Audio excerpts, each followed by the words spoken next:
ఇది ప్రజా వేదిక. జీ న్యూస్ ప్రేక్షకులకు నమస్తే. నేను స్వప్న, జర్నలిస్ట్. మహానగరం పేపర్లో ఒక వార్త అయితే వచ్చింది. అది విలేకరులకు సంబంధించింది. సో జర్నలిస్ట్కి సంబంధించిందే కాబట్టి చదువుతున్నాను. అక్రిడేషన్ లేకపోతే విలేకరి కాదా? ఆర్టికల్ 19(1)A ప్రకారం ప్రతి ఒక్కరికి భావస్వేచ్ఛ ప్రకటన హక్కు ఉంది. అధికారులు, పోలీసులు, తోటి విలేకరులు తెలుసుకోండి. అక్రిడేషన్ లేకపోతే విలేకరి కానప్పుడు మరి కేంద్ర ప్రభుత్వం జారీ చేసిన RNI, MCO, పబ్లిషింగ్ సర్టిఫికేట్కి విలువ లేదా? వారు సంపాదకులు కారా? అక్రిడేషన్ కన్నా కేంద్ర ప్రభుత్వం మంజూరు చేసిన RNI సర్టిఫికేట్కే విలువ ఎక్కువ. తెలుసుకోండి. కాదని ఎవరైనా గ్యారంటీ ఇస్తారా? అక్రిడేషన్ కార్డులు ప్రభుత్వ రాయితీలకు మాత్రమే ఉపయోగపడుతుంది. అక్రిడేషన్లు బ్రహ్మ పదార్థమైనట్లు అవి ఉంటేనే జర్నలిస్ట్ అనే సాంప్రదాయం ఏదైతే ఉందో అది మనిషి ప్రాథమిక విధులను భంగం కలిగించడమే అవుతుంది. ప్రభుత్వమైనా, ప్రభుత్వ అధికారులైనా, సంస్థలైనా, ఆయా సంస్థల్లో పనిచేసే వారెవరైనా అక్రిడేషన్ లేదని రిపోర్టర్లను, జర్నలిస్టులను అడ్డుకుంటే అలాంటి వారిపై న్యాయస్థానాల ద్వారా చట్టపరమైన చర్యలు తీసుకోవచ్చు. ఈరోజు అక్రిడేషన్ ఉంటేనే నిజమైన రిపోర్టర్, లేకపోతే నకిలీ రిపోర్టర్ అని పోలీసులను, ప్రజలను ప్రక్కతోవ పట్టించి అక్రిడేషన్ లేని తోటి రిపోర్టర్స్ని కించపరిచే విధంగా మాట్లాడడం పబ్లిషింగ్ యాక్ట్కి విరుద్ధం. ఇది తెలుసా? ఎందుకు తెలుస్తుంది శివన్న?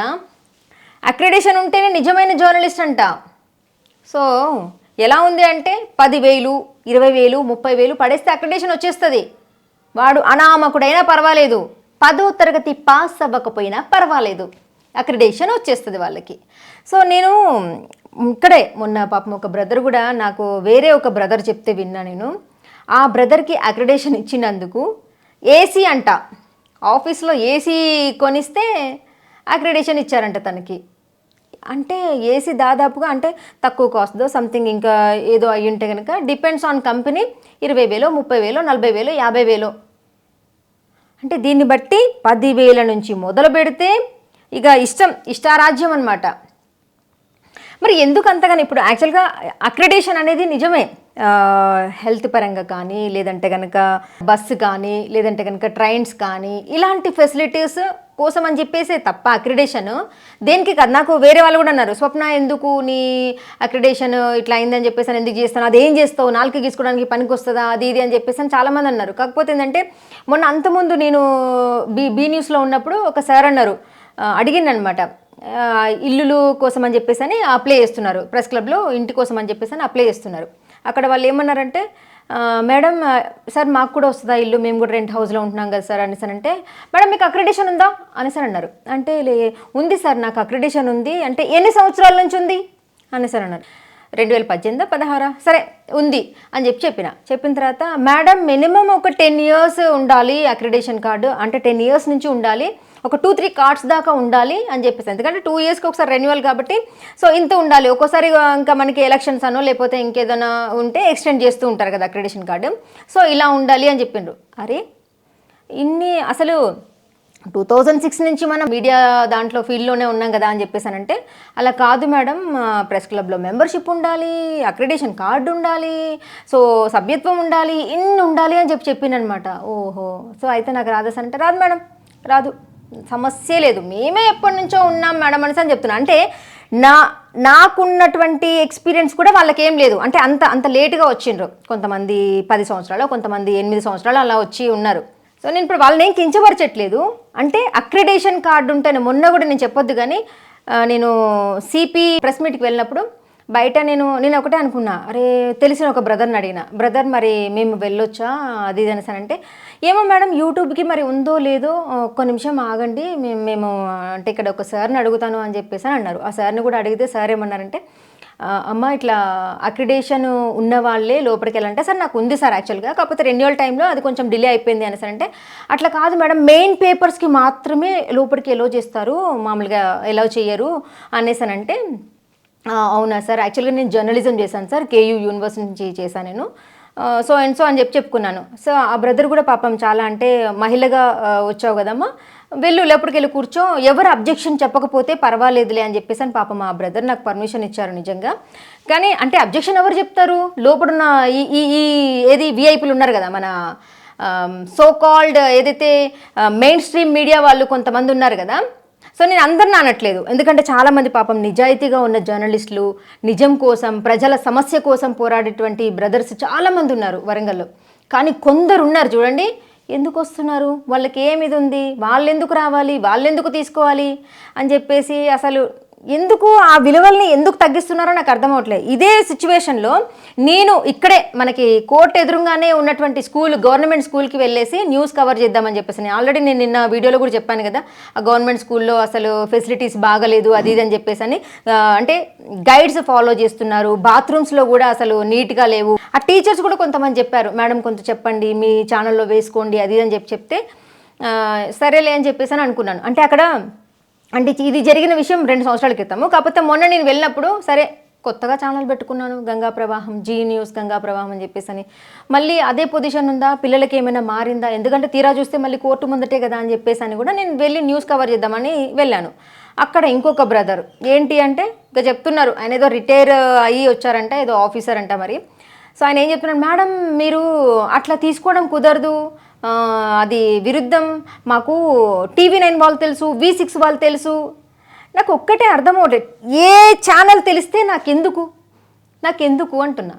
ఇప్పుడు ఎంత తోపు ఛానల్ అయినా నాకు ఐ డోంట్ కేర్, నాకు కావాల్సింది ఏంటి, అక్కడ బాత్రూమ్స్ సరిగ్గా లేవు, అక్కడేంటి వాటర్ ఫెసిలిటీ సరిగ్గా లేదు, నెక్స్ట్ ఎడ్యుకేషన్ పరంగా గైడ్స్ ఫాలో చేపిస్తున్నారు, తీరా చూస్తే మళ్ళీ ఎక్కడో కాదు ఆ స్కూలు, మళ్ళీ పొలిటికల్ లీడర్స్ ఎమ్మెల్యే వస్తారు, తర్వాత వాళ్ళు వస్తారు వీళ్ళు వస్తారు, పాపం ఎంతమంది నిజంగా బుక్స్ కూడా చాలామంది ఇస్తూ ఉంటారు పిల్లలకి. మళ్ళీ ఎక్కడ అంటే నడి రోడ్డు మీద, Hanamkonda main city main road మీదనే ఉన్నది ఆ స్కూలు. తీరా చూస్తే ఇలా ఉంది. అక్కడ నేను ఒక న్యూస్ కవర్ చేయడానికి వెళ్ళినప్పుడు, మేడం మీరు కవర్ చేయొద్దు, యూట్యూబ్ అంట. అరే యూట్యూబ్ ఏంటిది, నేను అన్ని పర్మిషన్స్ తీసుకున్నాను ఆల్రెడీ. పర్మిషన్ తీసుకున్న తర్వాత నేను జర్నలిస్ట్నే కదా, జర్నలిజం కూడా చేశాను కదా. నిజంగా మొన్న ఒక సార్ మాట్లాడారు, మహిపాల్ సార్ కూడా పాపం ఒకటి చేస్తే ఒక పోలీస్ సార్ అంటున్నారు, యూట్యూబ్ మహిపాల్ వచ్చి మొత్తం ఆయన్నే చేసిండు, విద్యార్థులందరినీ ఇట్లా వెనకాల నుంచి పుష్ చేసిండు, అందుకోసం అనేది అంతా కూడా నిరసన తెలియజేస్తున్నారు అదని చెప్పేసి అన్నారు. నిజంగా ఒక సార్ వీడియో చేశారు, ఆయన ఏమన్నారంటే యూట్యూబర్స్ అంటే ఏంటిదండి అసలు, ఏ వంటలు చేసుకునే వాళ్ళు, లేదంటే కనుక ఇంకా రీల్స్ ఇందాక అన్నట్లు ఏ చెడ్డీలు మిడ్డీలు చూపించుకుంటూ బూతు మాటలు మాట్లాడుకునే వాళ్ళు కొంతమంది ఉన్నారు కదా. సో వాళ్ళని యూట్యూబర్స్ అని అంటే లైక్స్ కోసం ఏమైనా చేసేవాళ్ళంటే వాళ్ళు యూట్యూబర్స్. జనం కోసం కష్టపడుతూ జనంలో ప్రజలకి ఏ సమస్య అయితే ఉందో దాన్ని ముందుకు తీసుకొచ్చే వాళ్ళం మేము యూట్యూబర్స్ ఏంటండి. నాతో ఎవరైతే అన్నారో ఒక బ్రదర్ నేను చెప్తున్నాను, మేము యూట్యూబర్స్ ఏంటి అసలు, జనం కోసమే కదా మేము కష్టపడేది. వంటలు చేసుకొని ఇందులో కాస్త ఉప్పు వేసుకోవాలి, కాస్త ఇది వేసుకోవాలి అని చెప్పేసి అని చేస్తున్నామా మేమేమన్నా, లేదంటే కనుక ఆ సైదాబానుతి చేసుకున్నట్లు డ్యాన్స్లు లేకపోతే రీల్స్ చేసుకుంటున్నామా మేమేమన్నా. ప్రజల కోసం నిజంగా ఎవరైతే పోరాడుతూ నిజానిజాలు ఎవరైతే చూపిస్తున్నారో వాళ్ళందరూ రిపోర్టర్సో జర్నలిస్టులో ఏదో అయి ఉంటారు, న్యూస్ ఛానల్సే. ఇంకా దారుణం, ఇంకా ఇక్కడ కాలేజ్ మొన్న అప్పుడు గ్రూప్ 4 ఎగ్జామ్ జరుగుతుంటే ఇక్కడ ఒక కాలేజ్ దగ్గర నేను వెళ్ళి వీడియో తీసుకున్నాను, 1 అవర్ బిఫోరే తీసుకున్నాను. 1 అవర్ బిఫోర్ తీసుకుంటే మళ్ళీ అక్కడ టకటకా వచ్చేసి ఆ పాప ఆల్రెడీ అంతా వాయిస్ ఇచ్చిండ్రు, ఆ సార్ వాళ్ళు అంతా ఇచ్చిండ్రు, వేరే వచ్చి మళ్ళీ ఒక అతను ఏం పుల్లేసిండో తెలియదు కానీ అది ఇది సార్ అని చెప్పేసి అని చెప్పడంతో, మేడం ఇది డిలీట్ చేసేయండి, మళ్ళీ బయటికి వెళ్తే మాకు ఇబ్బంది అవుతుంది అదే అవుతుంది. 1 అవర్ క్రితం తీశాను, 1 అవర్ క్రితం చాలా నవ్వుతూ సంతోషంగా వీడియో ఇచ్చిన పర్సన్ డిలీట్ చేసేయండి మేడం అని చెప్పేసి అని అన్నారు. ఏమవుతుంది అసలు మీ అందరికీ, న్యాయంగా ఉండేది ఉంటే తప్పిదం ఏం జరగట్లేదు అంటే ఎందుకు భయపడుతున్నారు మీరు, అంటే ఏదో లోపం ఉన్నట్టే కదా, అంతే కదా. నెక్స్ట్ సో ప్రధానమంత్రి వచ్చినప్పుడు మాకు లోపలికి ఎంట్రీ ఇచ్చారు, యాక్చువల్గా నాకు అక్రెడిషన్ ఉంది కాబట్టి మా కెమెరామ్యాన్ని లోపలికి పంపించిండ్రు. మొన్న కేటీఆర్ వచ్చినప్పుడు ఈ ఆర్ట్స్ అండ్ సైన్స్ కాలేజ్లో ఒక పోలీస్ సార్ అంట అక్రెడిషన్ ఉందా అని చెప్పేసి అని కెమెరామ్యాన్ అడిగినంట. నాకు అక్రెడిషన్ ఉంది కానీ ఆయనకు లేదు కదా. మీకు అక్రిడేషన్ లేదు కదా, మీరు లోపలికి మిమ్మల్ని ఎలో చేయము, మీరు వెళ్ళిపోండి అనేసి అంటే పాప మా అబ్బాయి వచ్చేసిండు, మేడం ఇట్లా అక్రిడేషన్ లేదని చెప్పేసి నన్ను పంపించేసిందంటే సరే పోనీలే అని చెప్పేసి అని అన్నాను. అంటే ప్రధానమంత్రి వచ్చినప్పుడు ప్రసంగించినప్పుడు మేము కెమెరా పెట్టి వీడియో తీయడానికి పనికొచ్చాము.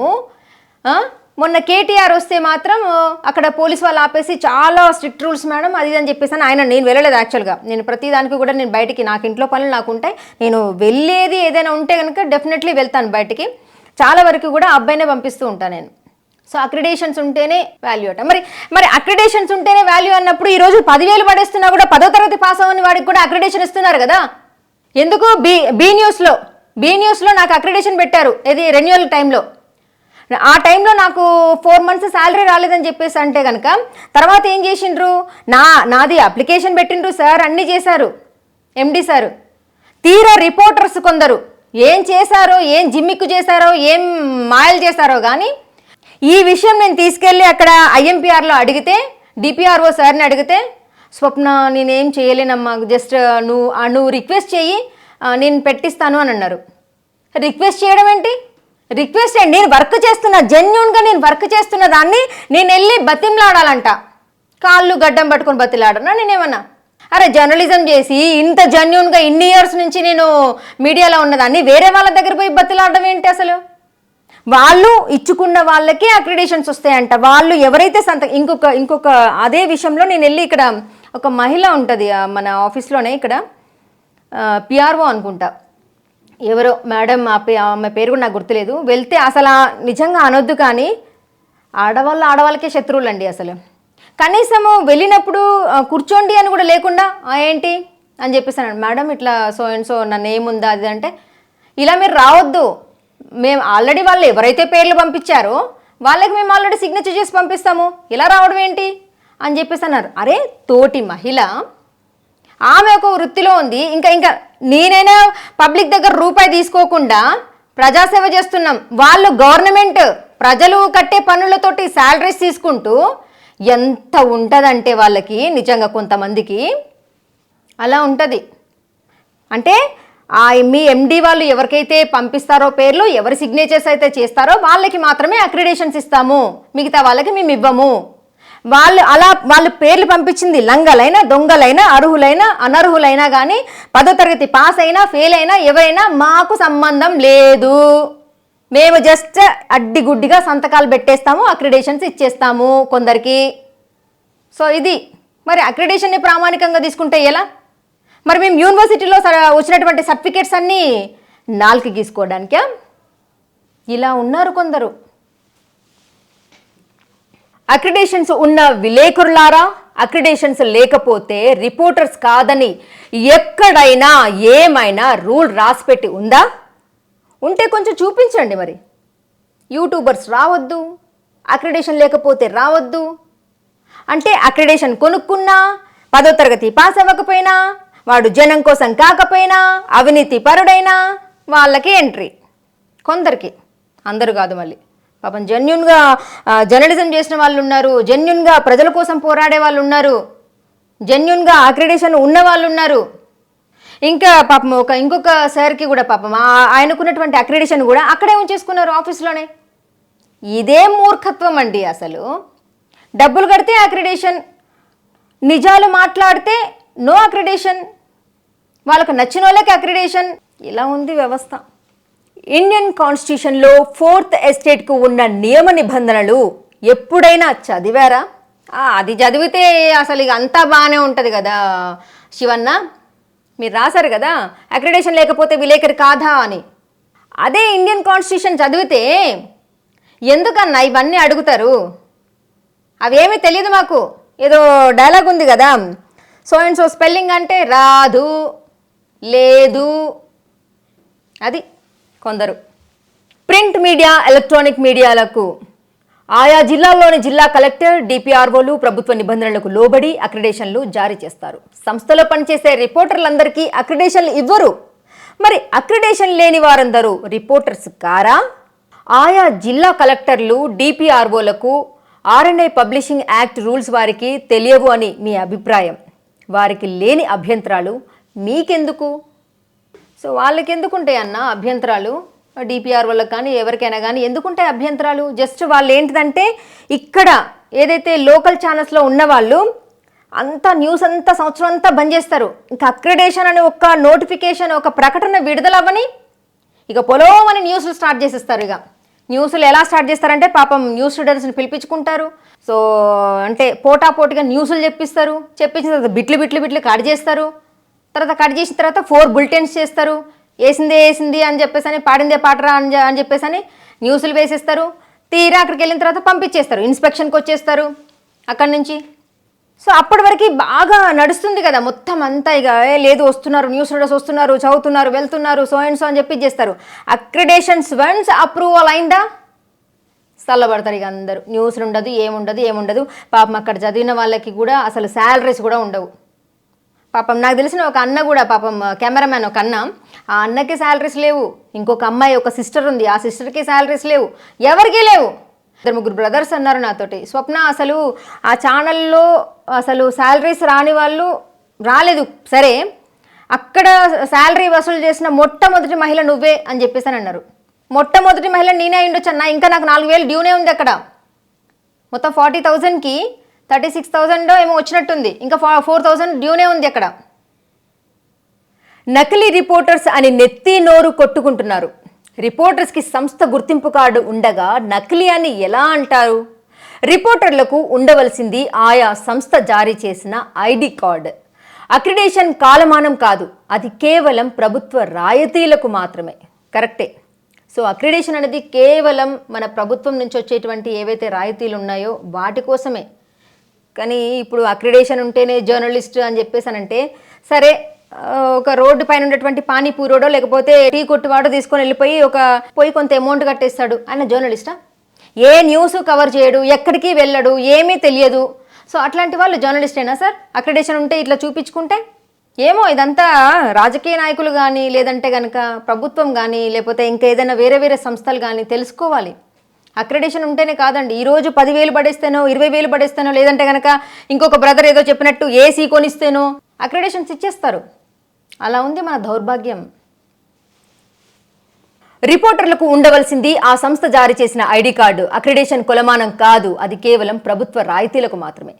మావి పత్రికలు ఛానల్స్ కానప్పుడు గవర్నమెంట్ ఎందుకు రిజిస్ట్రేషన్ చేస్తున్నారు? వారికి లేని బాధ మీకెందుకు?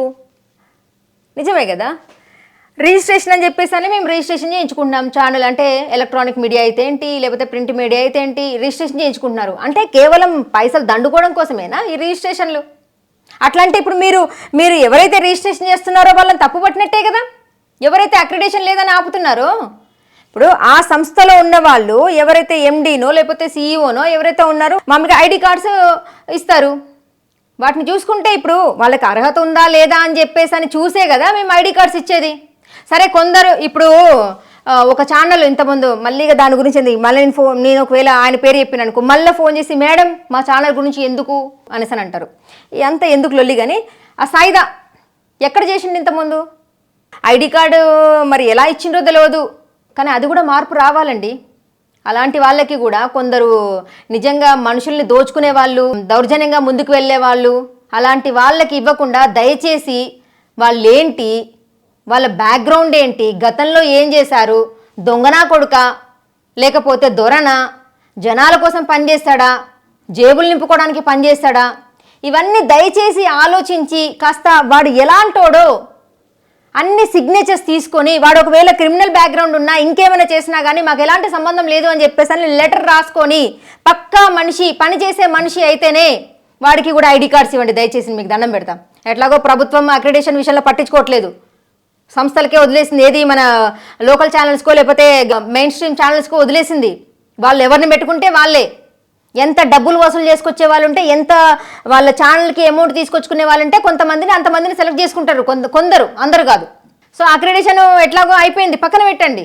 ఈ ఐడి కార్డులైనా ఏవైతే పేపరో ప్రింటో ఎలక్ట్రానికో ఏ మీడియా అయినా కానీ దయచేసి చేతులెత్తి దండం పెడుతున్నానండి, ఐడి కార్డ్స్ ఎవరికి పడితే వాళ్ళకి, ఏది సైదా లాంటి వాళ్ళకి మాత్రం ఎవరికి పడితే వాళ్ళకి ఇవ్వకండి దయచేసి. ఎలా వాడుతున్నారో తెలియదు, ఏం చేస్తున్నాడో తెలియదు. అందుకని దయచేసి అక్రిడేషన్ ఉన్న వాళ్ళనే ఒక జర్నలిస్ట్గా మీరు ముద్ర వేయకండి. ఒక పోరంబోకు కూడా తెచ్చుకుంటాడు అక్రిడేషన్ కొందరు. మావి పత్రికలు ఛానల్స్ కానప్పుడు గవర్నమెంట్ ఎందుకు రిజిస్ట్రేషన్ చేస్తున్నారు? వారికి లేని బాధ మీకెందుకు? అసలు అక్రిడేషన్ అంటే ఏంటో, సంస్థ గుర్తింపు కార్డు అంటే ఏంటో ముందు తెలుసుకోండి. ఈ ముఖ్య విషయాలు తెలుసుకోండి. ఒక సంస్థ కొన్ని లక్షలు పెట్టి ఛానల్ లేదా పత్రిక స్థాపించి కేంద్ర ప్రభుత్వం చేత పర్మిషన్స్ తీసుకొని పూర్తి అవగాహనతో ఉన్న రిపోర్టర్స్ని నియమించుకొని సంస్థ ఐడి కార్డు మరియు లోగో ఇచ్చి న్యూస్ కొరకు పంపిస్తే నకిలీ రిపోర్టర్స్ అని ఎలా చెప్పగలరు? గమనించండి. ఒక ఛానల్లో ఒక జిల్లాలో 100 మంది రిపోర్టర్లు పనిచేస్తారు. అయితే ఆయా జిల్లాల కలెక్టర్లు, డిపిఆర్ఓలు ప్రభుత్వ నియమ నిబంధనలకు లోబడి కొందరికి మాత్రమే అక్రిడేషన్ కార్డులను మంజూరు చేస్తారు. అలాంటప్పుడు మిగిలిన వారు రిపోర్టర్స్ కాదా? వారందరూ నకిలీలా? ముఖ్యంగా చెప్పవలసింది ఏంటి అంటే అక్రిడేషన్ ఎప్పటికీ జర్నలిస్టులకు ప్రామాణికం కాదు. అతను రాసే వార్తలే ప్రామాణికం. వార్తలో సత్తా ఉండాలి. ఇక మీ కాలానికి కెమెరానికి పదును పెట్టండి, కత్తిలా మార్చండి. జర్నలిజం అంటే మక్కువ ఉన్నవారికి, జర్నలిజంలోకి రావాలనుకునే వారికి అక్రిడేషన్ కార్డు జీవితం కాదు, జాబ్ కార్డు కాదు. మీరు రాబట్టిన సమాచారాన్ని, నిజాన్ని నిర్భయంగా ప్రజల ముందు పెట్టే ప్రతి ఒక్కడు జర్నలిస్టే. అక్రిడేషన్ కార్డు ద్వారా సమావేశానికి వెళితేనే మీకు సమాచారం అందుతుందా? లేకపోతే మీకు అందదా? అక్రిడేషన్ లేదు అని అవమానించిన వారికి ప్రతి జర్నలిస్ట్ ఆదిశక్తిలా ఉగ్రరూపం దాల్చి మీ జర్నలిజాన్ని చూపించండి. బాగా రాశారు శివన్న. న్యూస్ అయితే నిజంగా ప్రధానంగా కొందరు ఎదుర్కొంటున్నటువంటి సమస్య ఏదైతే ఉందో ఈ అక్రిడేషన్ కార్డే. నిజంగా నేను కూడా అక్రిడేషన్ కార్డు ఉండి రెన్యువల్ టైంలో నిజంగా ఎంత నీచానికి పాల్పడ్డారంటే, జీతాలు అడిగితే ఆ జీతాలని దగ్గర పెట్టేసుకొని అక్రిడేషన్ని వేరే వాళ్ళకి ఇచ్చేసిండు, వాళ్ళకి సంబంధించిన పర్సన్. మీడియాలో పని చేయని వాళ్ళు కూడా, కనీసం పెన్ను పట్టుకొని అక్షరం ముక్క రాయని వాడు కూడా జర్నలిస్టే. జేబులో పెన్ను పెట్టేసుకోవడం, ఆ పెన్నుతో కనీసం వార్త రాయలేడు కొందరు, కానీ జర్నలిస్ట్. అక్రిడేషన్స్ ఉంటాయి, ఎందుకంటే డబ్బు ఉంది కదా. డబ్బు ఉంటే ఏదైనా సాధ్యం. కొండ మీద కోతనైనా తీసుకొస్తారు. ఈ అక్రిడేషన్ ఒక లెక్క. సో దయచేసి అక్రిడేషన్స్ అమ్ముకోకండి. దొంగల్ని తీసుకొచ్చి దొరల్లాగా ఒక జర్నలిస్ట్ అని చెప్పేసి ట్యాగ్ తలిగించి వసూళ్ళకి పాల్పడకండి. కొందరున్నారు, అందరూ వసూలు చేయట్లేదండి, కానీ కొందరు నిజంగా ఎలా అంటే మనుషుల్ని పీక్క తింటున్నారు. అందుకే ఈరోజు జర్నలిజానికి వాల్యూ లేకుండా పోయింది. ఎంతమంది జెన్యూన్గా ఉన్నారు జర్నలిస్టులు మీకే తెలియాలి. మనలో మనకే ఐక్యత లేదు. అక్రిడేషన్ ఉన్న వాళ్ళే జర్నలిస్ట్ అని కొందరు అనుకుంటే, జర్నలిజం చదివిన వాళ్ళే జర్నలిస్టులు అని నేను అంటాను. సో ఈసారి అక్రిడేషన్స్ రెన్యువల్ టైంలో ఎవరెవరైతే అప్లై చేస్తున్నారో, ఎవరెవరైతే జెన్యూన్గా వర్క్ చేస్తున్నారో, ఎవరికైతే కొంతమందికి అసలు అర్హత లేకున్నా, అసలు ఆ జర్నలిజం చేయకపోయినా, బయట తిరుగుతూ ఉన్న వాళ్ళకి కూడా వాళ్ళు జర్నలిస్టే అని చెప్పేసి న్యూస్ కవర్ చేస్తూ రాస్తూ అలాంటి వాళ్ళకి కాకుండా బయట వాళ్ళు ఎవరికైనా అక్రిడేషన్స్ ఇస్తే గనక అప్పుడు నేను కూడా ఫోకస్ చేయాల్సి వస్తుంది. గంగా ప్రవాహం ఛానల్ నుంచి నేను కూడా ఎంతమంది న్యూస్ జెన్యూన్గా ఛానల్ నుంచి టెలికాస్ట్ చేస్తున్నారు, ఎంతమంది జెన్యూన్గా జర్నలిస్టులు వర్క్ చేస్తున్నారు, ఎవరెవరు టీ కొట్టి వాళ్ళకి అక్రిడేషన్స్ ఉన్నాయి, ఎవరెవరు పానీపూరి వాళ్ళకి అక్రిడేషన్స్ ఉన్నాయి, వాటన్నిటి మీద కూడా మా గంగా టీవీ నుంచి తప్పకుండా మేము రిపోర్ట్ కలెక్ట్ చేస్తాం. ఈ వీడియో కనుక మీకు నచ్చినట్లయితే లైక్ చేయండి, షేర్ చేయండి, సబ్స్క్రైబ్ చేయడం మర్చిపోకండి. న్యాయం వైపు నిలబడే గలం గంగా ప్రవాహం. For latest updates subscribe to Zee news. ఇది ప్రజా వేదిక.